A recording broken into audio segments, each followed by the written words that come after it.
Si nosotros hiciéramos una encuesta de cuál es la diferencia entre el protestantismo en general, las distintas vertientes evangélicas y el catolicismo, muchos concluirían, o yo diría la gran mayoría, porque alguna vez lo he hecho de manera informal preguntándole a muchos católicos y católicas, y me dicen que normalmente son los temas que los mismos evangélicos traen a colación, ¿no?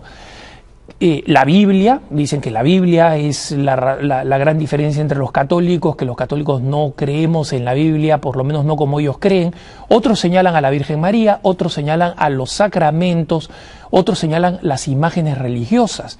Entonces, muchos creen que estas son en realidad las grandes diferencias que existen entre católicos y evangélicos. La verdad es que si bien todos estos distintos temas son temas en los que católicos y evangélicos discrepamos, ellos son solamente consecuencia de la gran diferencia fundamental que existe entre católicos y evangélicos. Y esa diferencia es una diferencia teológica de fondo muy grande, ¿no? Es decir, la manera de entender a Dios, y como consecuencia hay una diferencia antropológica de fondo, es decir, una diferencia en la manera como católicos y evangélicos entendemos al hombre, al ser humano, y cuáles son las consecuencias de la salvación de Jesucristo en los seres humanos.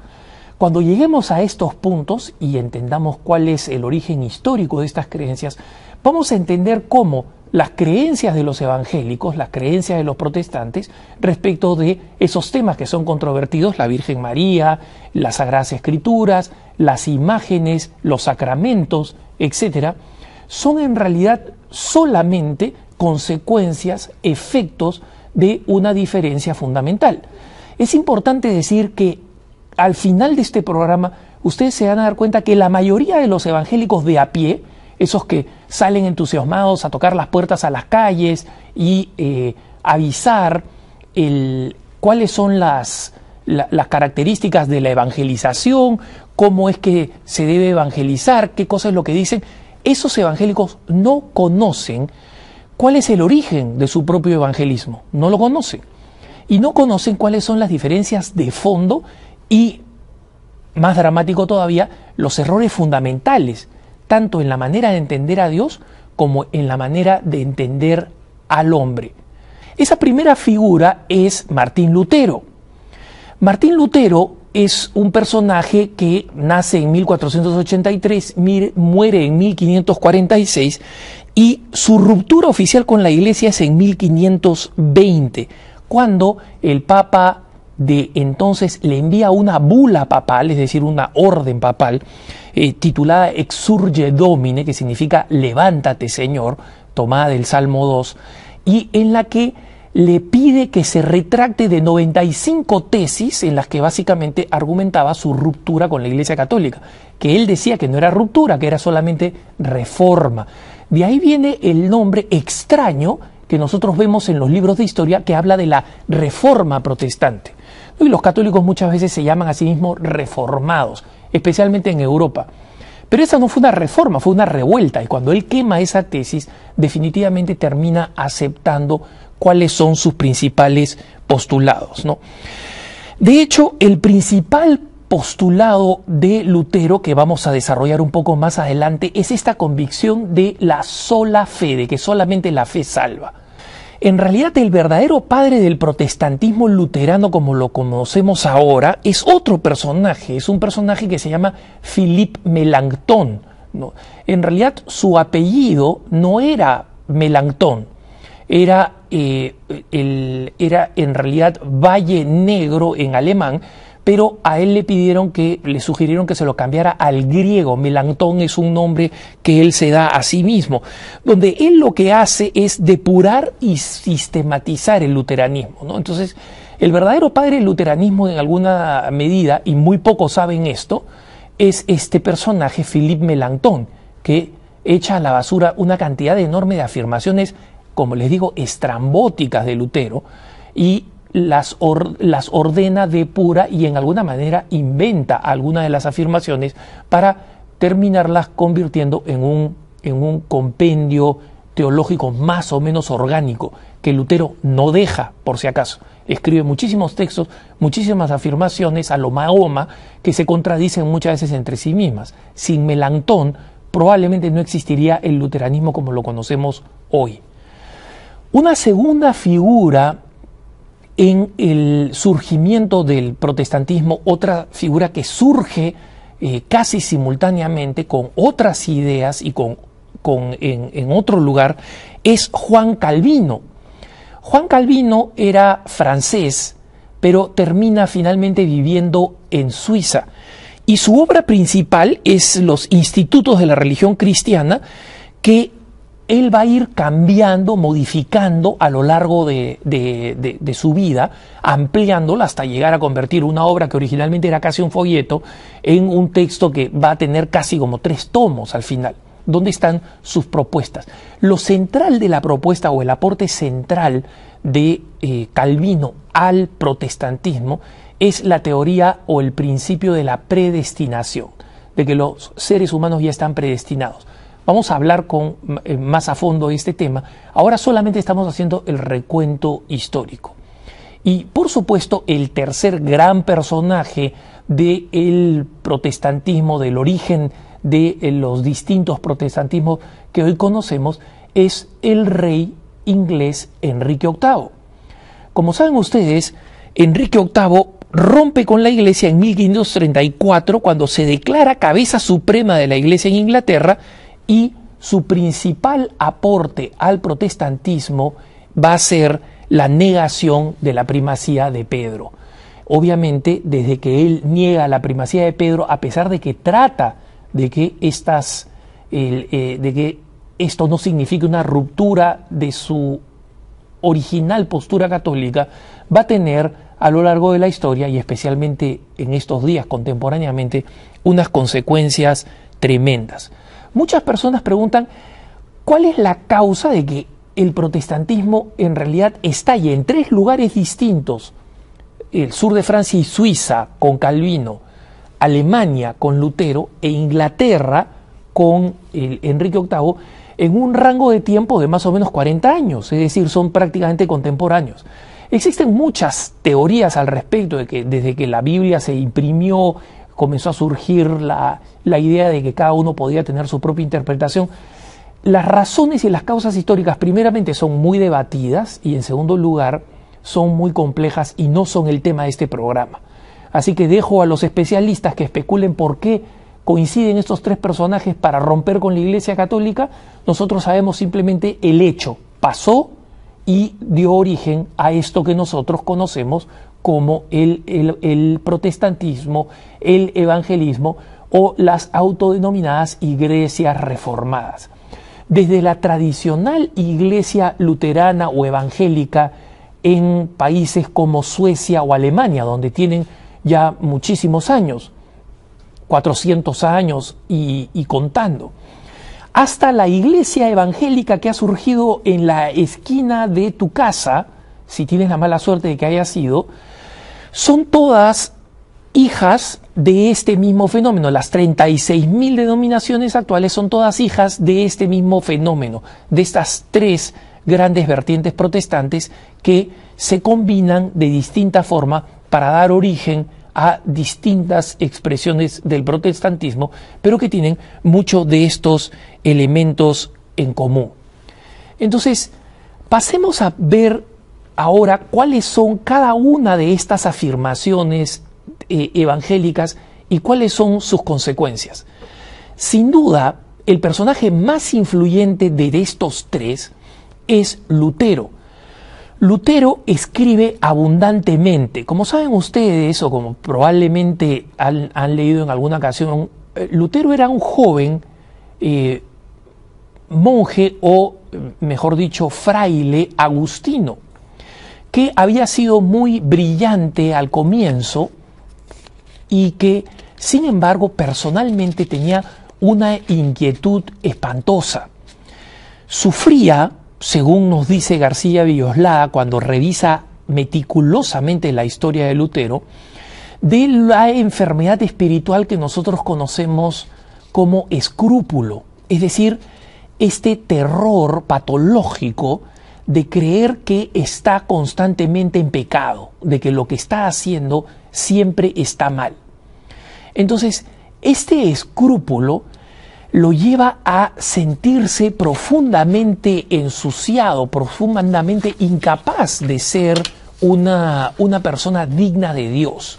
Y esta es una enfermedad espiritual que afecta a muchos cristianos, incluso dentro de la Iglesia Católica. Pero rara vez, como en el caso de Lutero, lleva a que eso genere toda una teología, ¿no? Entonces, entre el deseo de saber cómo hacer para ser salvado de parte de Lutero y unas lecturas erradas de los evangelios y de las cartas de San Pablo, lo llevan finalmente a tomar una postura específica y determinada. Quisiera, utilizando mi pésima caligrafía y también este lapicero que tengo acá, este virome, como le dicen los argentinos, explicar un poco cómo Lutero va finalmente a terminar separándose de la visión del hombre y de la visión de Dios que tenemos nosotros los católicos. Y aquí comienza la gran ruptura entre el catolicismo y el evangelismo. Nosotros, los católicos, creemos que el milagro que ha hecho Jesucristo, ¿no? Vamos acá a hablar a Jesucristo, vamos a poner acá a Jesucristo, es que a nosotros nos ha redimido, ¿no? Entonces, el fruto es la redención. ¿Está bien esa N? Sí. Perdónenme, Sion. Entonces, para los católicos, este es el fruto de lo que realiza Jesucristo. La redención significa fundamentalmente la transformación del ser humano. Pero en cambio, para el evangelismo, especialmente para Lutero, es simplemente la protección. Y vamos a explicar esto mejor. Protección. La protección. Está un poco feo esto, pero por lo menos le da una idea. Hay una diferencia fundamental entre estas dos visiones. En la redención, nosotros los católicos creemos que el hombre ha sido rotundamente transformado, ¿no? Y entonces el hombre es capaz de ser otro Cristo. Otro Cristo. En cambio, dentro de la visión protestante hay una diferencia fundamental. El hombre solamente ha sido, dentro de la visión protestante, solamente ha sido cubierto. Cubierto. Es decir, el hombre no ha sido transformado, no es otro Cristo. La redención lo único que ha hecho es, como dice Lutero textualmente, cubrirnos de la ira del Padre. Cubrirnos de la ira del Padre. Para que tengan una idea, Lutero utiliza textualmente estas palabras. El hombre es una pila de bosta, es decir, de excremento, cubierto de nieve. ¿Qué cosa significa cubierto de nieve? No cubierto de nieve ni siquiera por sus propios méritos. Ha sido cubierto de nieve por Jesucristo. Jesucristo es la nieve que cubre a esta pila de bosta, a esta pila de residuos, de basura, para decirlo suavemente. Lutero no usa basura, usa excremento.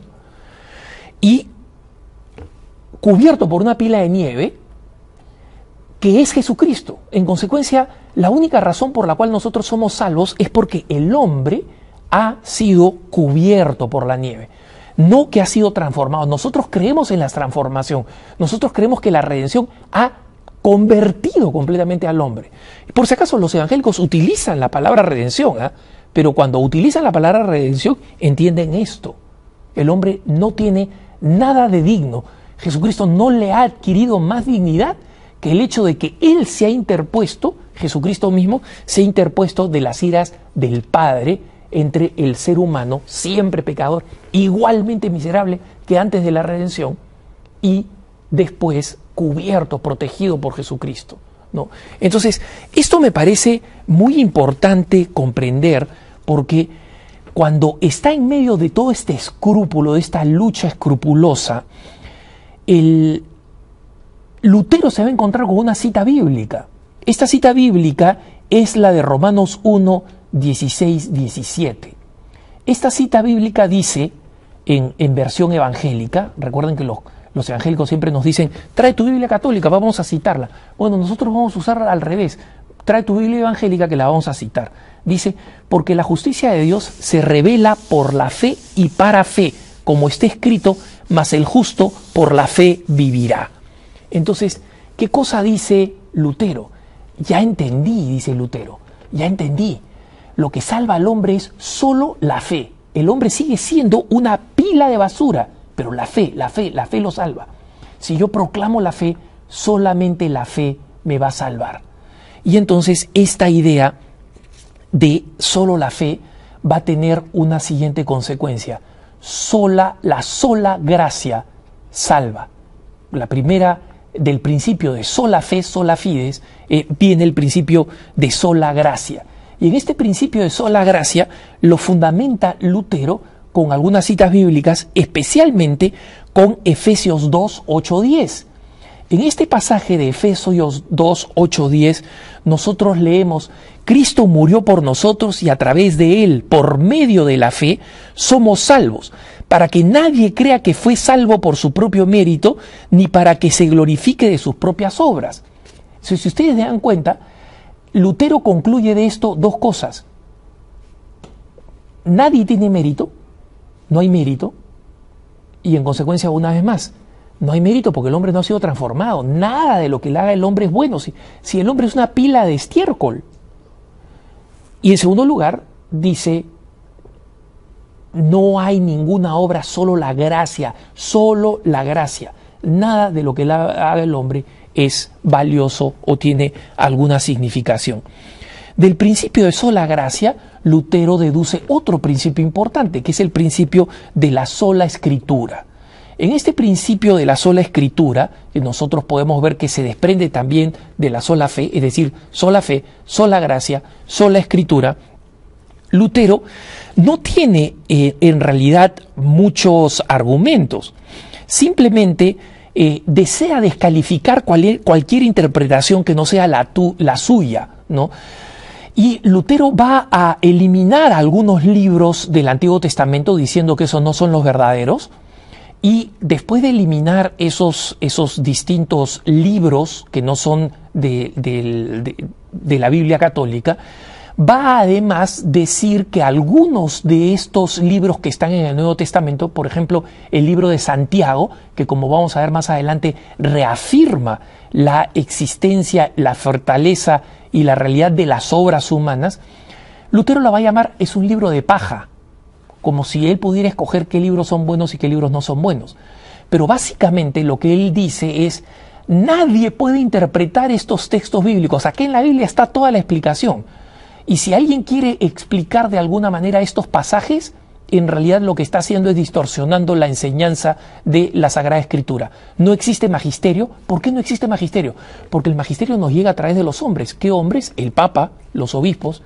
Pero si todos son una pila de estiércol, ¿cómo pueden enseñar? No tienen nada que enseñar. La Biblia, solo la Biblia y nada más que la Biblia. Y del principio de sola escritura, obviamente, sigue el principio de solo Cristo. Es decir, al principio de la sola fe, hemos visto, sigue sola gracia, sola escritura, solo Jesucristo. Y Jesucristo, este principio de solo Jesucristo, también lo fundamenta exclusivamente con la sola escritura Lutero. Y Lutero va a utilizar un pasaje de la primera carta a los Corintios 3:11 y va a utilizar también un pasaje de la primera de Timoteo 2:5 que dicen, porque nadie puede poner otro fundamento que el que está puesto, el cual es Jesucristo. Y luego, porque hay un solo Dios y un solo mediador entre Dios y los hombres, Jesucristo hombre. Con estos textos, Lutero va a tratar de justificar solamente Jesucristo. Pero ya se dan cuenta, estos textos son reales, pero estos textos están completamente fuera de contexto, ese es el problema.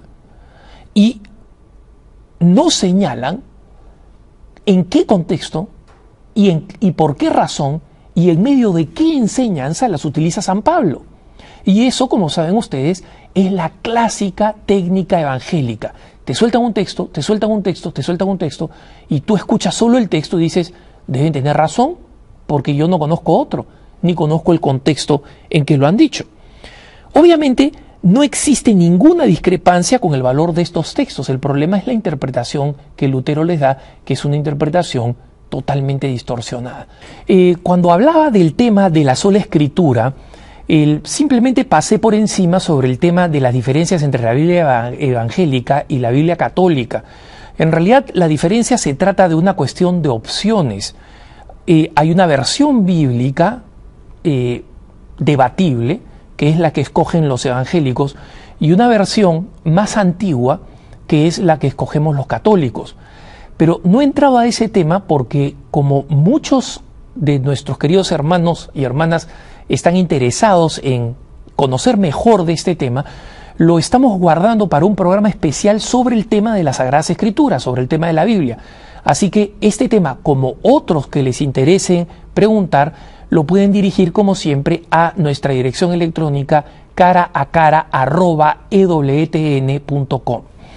Sigamos entonces con lo que les había prometido. ¿Cuáles son las consecuencias de estas afirmaciones de Lutero? Y aquí vamos a ver por qué los evangélicos creen lo que creen. Recuerden ustedes el principal problema antropológico o humano. Para Lutero, nosotros somos solamente una pila de basura. No hay ningún argumento bíblico, ni ningún argumento en la tradición ni en la historia para afirmar esto que afirma Lutero. Esa es su gran revolución, la antropología, la visión del hombre. Pero también está la gran revolución en la teología. Dios es un Dios que siempre va a estar iracundo contra sus hijos. Solamente que Jesucristo nos cubre, solamente nos cubre, no nos transforma, nos cubre de las iras del Padre. Entonces, vamos a ver punto por punto cuáles son las consecuencias de esta doctrina. Si es que efectivamente solamente la fe, solo la gracia, la sola escritura y solo Jesucristo se aplican como interpreta Lutero, es obvio que aquí vamos a tener una serie de consecuencias. ¿Cuál es la primera consecuencia? La primera consecuencia que vamos a ver en la lista de consecuencias es ningún sacramento es importante salvo el bautismo. ¿Por qué? Porque si las obras no importan para nada, porque el hombre es basura, si las obras no valen, ningún sacramento es importante. Porque ¿qué cosas son los sacramentos? Los sacramentos son obra de la Iglesia. Los sacramentos son gracia que se supone que transforman al hombre, ¿no? Entonces, para los luteranos, solo el bautismo es importante, porque la misma Eucaristía, entre comillas, lo que ellos llaman Eucaristía, es en realidad un memorial, un recordatorio, nada más. Ellos no creen en la presencia real de Jesucristo en la Eucaristía como nosotros creemos, porque ninguna obra transforma. Entonces, ya ven ustedes por qué ellos no creen en que la misa tiene un valor, en que el matrimonio tiene un valor sacramental que transforma al hombre, por qué no creen en el ministerio ordenado, es decir, un ministro evangélico no es ordenado, es simplemente termina sus estudios y así como un ingeniero, un arquitecto, etcétera, reciben su título, toma, acá tienes tu título, ahora eres ministro protestante, lo contratan para una iglesia y ya es ministro protestante. No hay una ordenación, porque no creen en los sacramentos. Si las obras de los seres humanos no sirven para nada, los sacramentos, que son obras de la Iglesia, no sirven para nada. No creen en los sacramentos. Esa es la primera consecuencia de esta lista de consecuencias de al afirmar que las obras no valen para nada o solo la fe. Vayamos a la segunda. Existe una segunda consecuencia que es ninguna práctica de piedad es válida. No, ninguna práctica de piedad es legítima, no sirven para nada. Y esta es la obsesión luterana profundamente anti-imágenes, estampas, figuras que tengan un valor devocional o incluso los actos devocionales. ¿Qué cosa es la Capilla de la Divina Misericordia? ¿Qué cosa es el rosario? ¿Qué cosa es la devoción de los primeros viernes del Sagrado Corazón de Jesús? ¿Qué cosa es la devoción de los primeros sábados del Inmaculado Corazón de María? Todas esas son devociones, son prácticas católicas que nosotros reconocemos que tienen una promesa dada por Jesucristo o por la Santísima Virgen María. Y para nosotros son un hecho. Nosotros creemos que al hacer esas cosas, nosotros de alguna manera estamos transformándonos, estamos acercándonos a Dios y estamos recibiendo las obras, los dones, las gracias de la misericordia de Dios. Pero una vez más, si es solo la fe y las obras no sirven para nada, ¿de qué sirve que nosotros estemos de rodillas? ¿De qué sirve que nosotros hagamos la capilla de la Divina Misericordia? ¿De qué sirve que recemos el Santo Rosario como nos lo pide la Santísima Virgen María en Fátima? ¿Por qué estas tradiciones o estas devociones antiguas o nuevas no sirven para nada? El rosario no sirve para nada. No solamente las oraciones, sino no sirven para nada los objetos de piedad. En el mejor de los casos son cosas que no tienen ningún valor, en el mejor de los casos. En el peor de los casos, cuando nosotros vamos, por ejemplo, con los más fanáticos como los testigos de Jehová o los adventistas del séptimo día, ellos consideran que estos son objetos satánicos, que tienen un valor satánico, y que nosotros, los católicos, somos la peor secta confundida, influida por Satanás, porque creemos en estos objetos. Pero ya saben ustedes de dónde viene. No tienen más argumento en contra de estos objetos que el hecho de decir que simplemente no están en las Sagradas Escrituras. Pero claro, no están en las Sagradas Escrituras porque ellos ya tienen un presupuesto. Esto es lo que los católicos tenemos que entender. Ellos tienen un presupuesto. Y ese presupuesto es que definitivamente las Sagradas Escrituras no afirman lo que ellos quieren afirmar. Es decir, solamente la fe. Y eso es totalmente discutible, y no solamente discutible, completamente arbitrario, ¿no? Pero sigamos con esta lista de consecuencias. Vayamos a la consecuencia número 3, que es: ningún acto bueno tiene mérito, ¿no? Esto es muy importante, muy, muy importante para nosotros y también para las Sagradas Escrituras. Lean ustedes la primera carta a los Corintios, capítulo 13, el Cántico de la Caridad. Para los evangélicos, las obras de caridad, lo que tú haces de atender a los pobres, de ayudar a los peregrinos, de visitar a los presos, todo lo que nosotros llamamos obras de misericordia, son una blasfemia para los evangélicos. No hay obras que sirvan para nada. Entonces, para ellos, ¿qué cosas son los actos buenos o las obras buenas que ellos hacen? Porque ellos también hacen actividades de caridad, etc. Son solamente una expresión del hecho de que ellos ya son salvos, ya se han salvado, porque han creído en la fe. La fe los salvó. Solamente decir, yo creo en Jesucristo, y por eso te dicen, acepta a Jesucristo como tu Señor y Salvador. Porque para ellos creen que si tú dices, sí, acepto, ya te salvaste. Porque las obras no sirven para nada. Entonces, los evangélicos sí hacen obras de caridad, pero para ellos esas obras no tienen ningún valor, son solamente consecuencia de que ya están salvados. Para nosotros es así como nos ganamos el cielo. Y San Pablo lo dice en la carta a los Corintios. Entonces es importante comprender esa diferencia abismal entre la manera como nosotros entendemos la caridad, que es un medio de salvación, porque justamente nosotros sabemos en el Nuevo Testamento que dice la caridad borra multitud de pecados.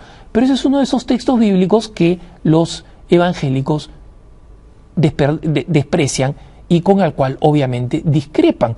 Esta visión bastante desesperada es obviamente la consecuencia de su visión sobre la realidad.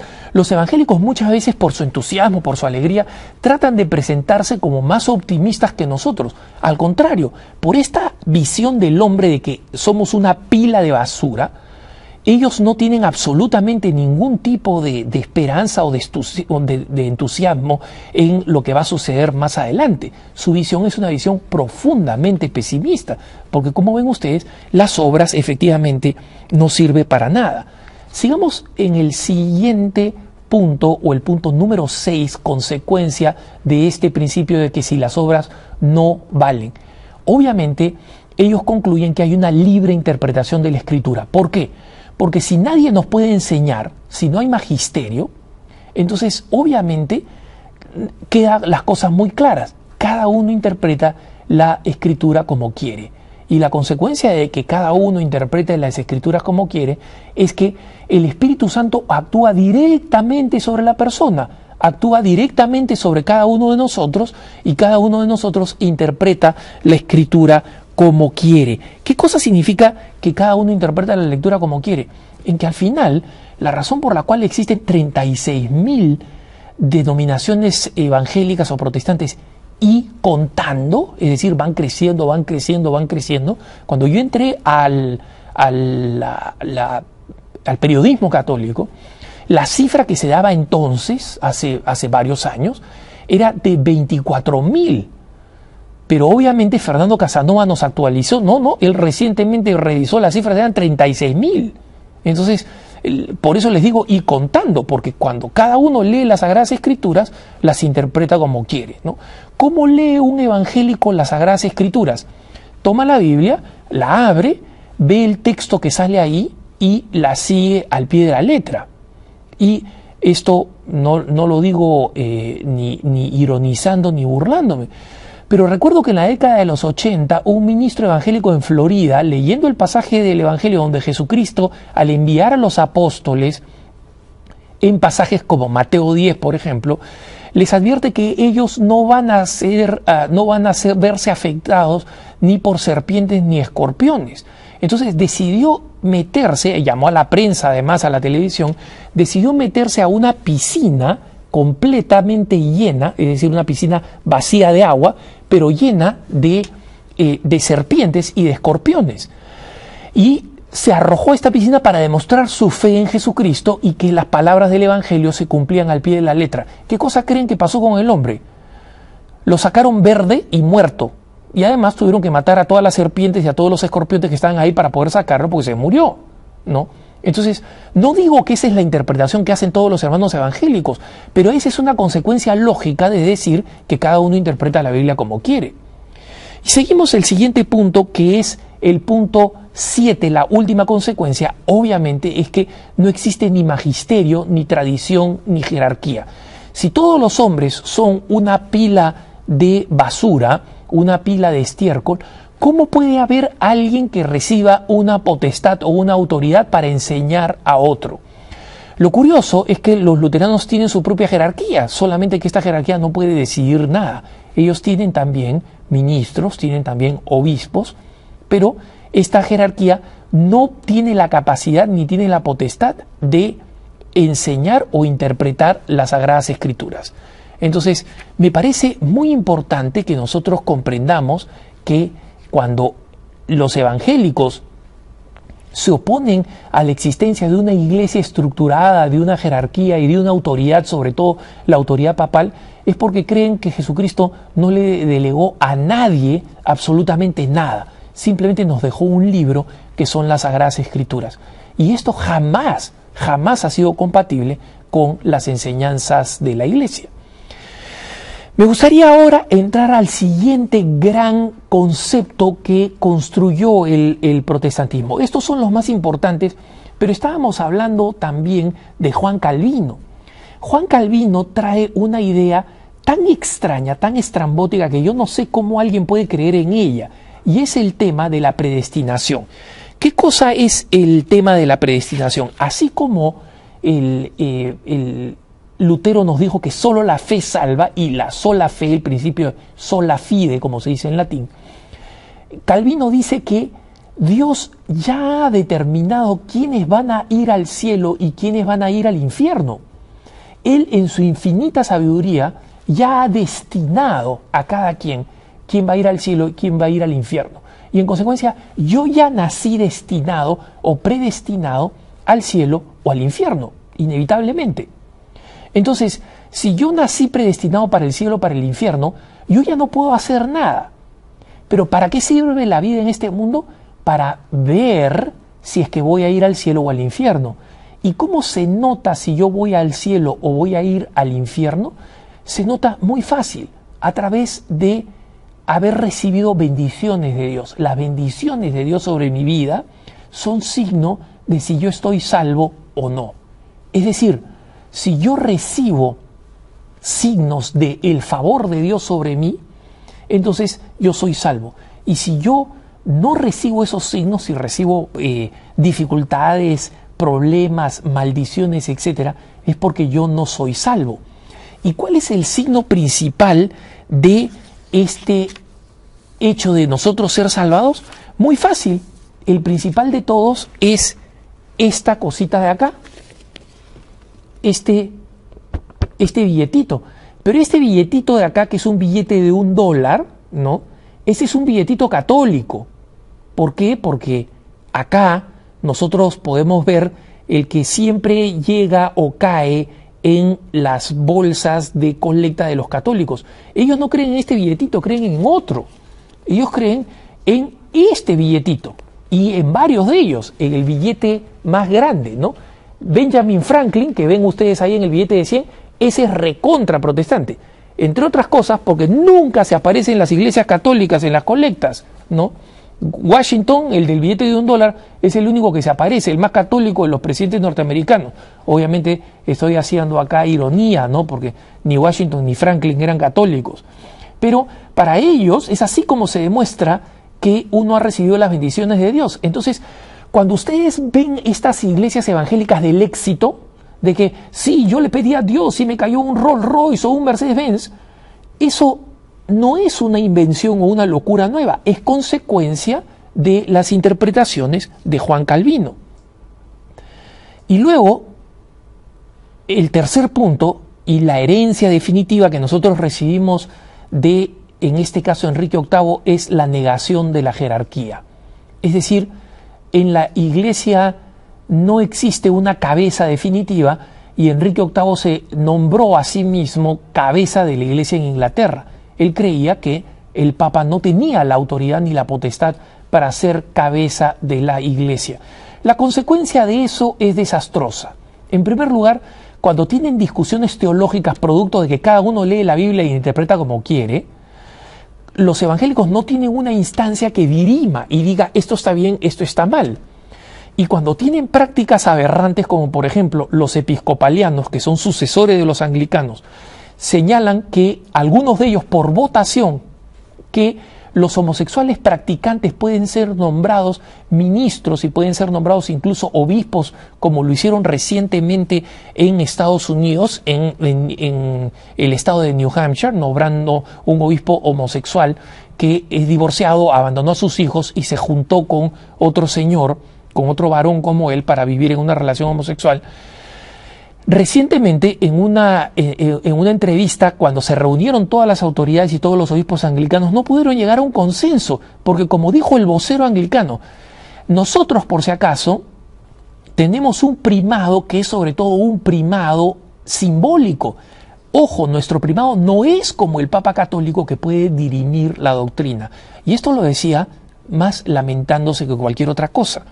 Entonces, acá vemos nosotros que la consecuencia de rechazar el protestantismo, como hace el protestantismo, de rechazar la autoridad, una autoridad única, es la razón por la cual ellos son 36.000 denominaciones que además se pelean entre ellos, porque, por ejemplo, los testigos de Jehová, los que nosotros conocemos y que creemos que son protestantes, los evangélicos los rechazan completamente porque niegan la divinidad de Jesucristo. Y también rechazan a los mormones, a quienes también nosotros llamamos evangélicos así en términos genéricos, pero no lo son, porque creen en el libro del Mormón y no creen que Jesucristo es Dios. Entonces, la razón por la cual nosotros somos una iglesia y ellas son 36.000 y contando, es precisamente porque nosotros creemos en la unidad y en la definición de Pedro. Cuando Pedro, el sucesor de Pedro, el Papa, dice, este teólogo está mal, se acabó la historia de la vaca Victoria. Ahí ese señor ya no puede ir y fundar su propia iglesia, ¿no? Porque se establece constantemente qué cosa es lo que corresponde propiamente a la visión católica de la realidad. Yo creo que esto nos ayuda a entender mejor cuáles son las diferencias fundamentales entre el catolicismo y el protestantismo. Fernando Casanova, en la entrevista que tuvimos con él, nos recordaba que cuando él como promotor del evangelismo, cuando era un celoso evangélico, recuerden que él nació protestante, ¿no? Y que posteriormente, digamos, ascendió en carrera rápidamente dentro de su denominación protestante. Él mismo contaba que en las denominaciones protestantes, cuando tocaban la puerta de los católicos y se encontraban con que un católico era extremadamente firme en su fe, incluso si no la entendía bien, pero si decía, mira, yo soy católico, yo pertenezco a la verdadera iglesia, ellos finalmente desistían de seguirlo visitando, ¿no? Y muchas veces ese es el problema que tenemos nosotros los católicos. Los católicos estamos muchas veces con complejo de inferioridad porque no conocemos las Sagradas Escrituras, no conocemos la Biblia, y creemos que cuando los evangélicos nos sacan la Biblia constantemente, nosotros estamos obligados a responderlo. Y esta es la razón por la cual he invitado a Fernando Casanova para un programa más adelante, próximamente, para que hablemos además de cómo responder los católicos a estas propuestas protestantes. Pero lo más importante que nosotros tenemos que entender, hermanos, es que ellos están equivocados y nosotros tenemos razón. Nosotros estamos en la verdad y ellos están en el error. Y cualquier frase que nos saquen, donde nos puedan decir, mira, acá en las Sagradas Escrituras están diciendo esto en contra de lo que los católicos creen. Cuando nos sacan el tema de que las imágenes, sí, que en el Antiguo Testamento dicen que no te harás imagen ni le adorarás. Efectivamente están diciendo que no adoremos imágenes. Los católicos no las adoramos, ¿no? Entonces, lo importante es entender que el origen del protestantismo y el origen de sus creencias no está basado en las Sagradas Escrituras.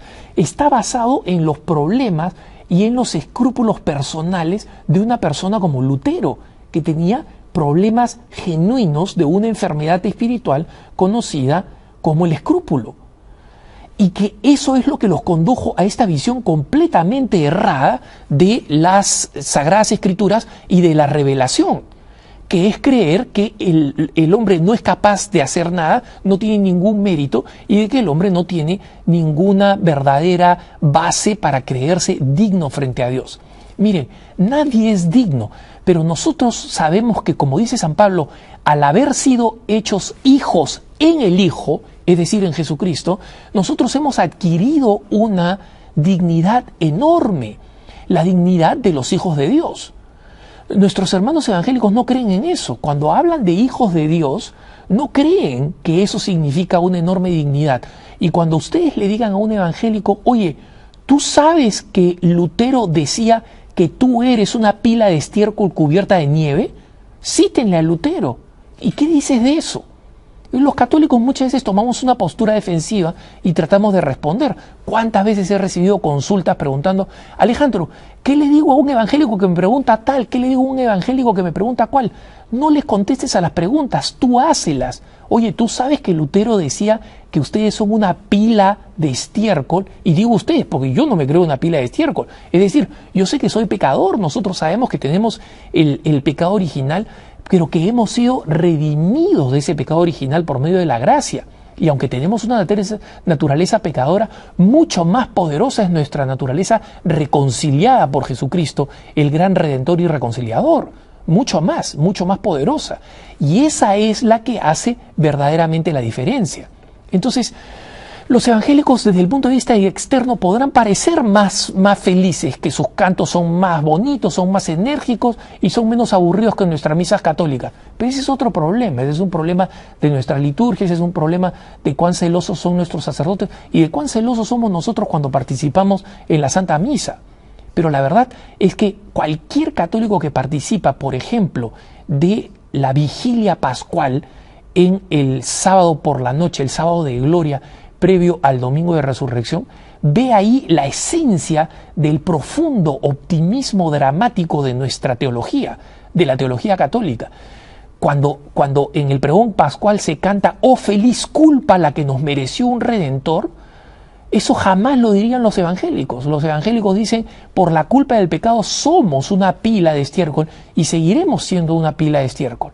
Entonces, He procurado que en este programa, hermanas y hermanos, de una manera bastante rápida, relativamente superficial, nosotros entendamos cuáles son las diferencias sustanciales que nos separan de los evangélicos y cómo esas diferencias nos ponen a nosotros en absoluta ventaja y a ellos en absoluta desventaja porque no entienden, porque son producto de un error fundamental. Y ellos procuran mostrarse como una especie de retorno al cristianismo primitivo. Pero nada en el cristianismo primitivo refuerza o sustenta estas ideas que ellos proponen.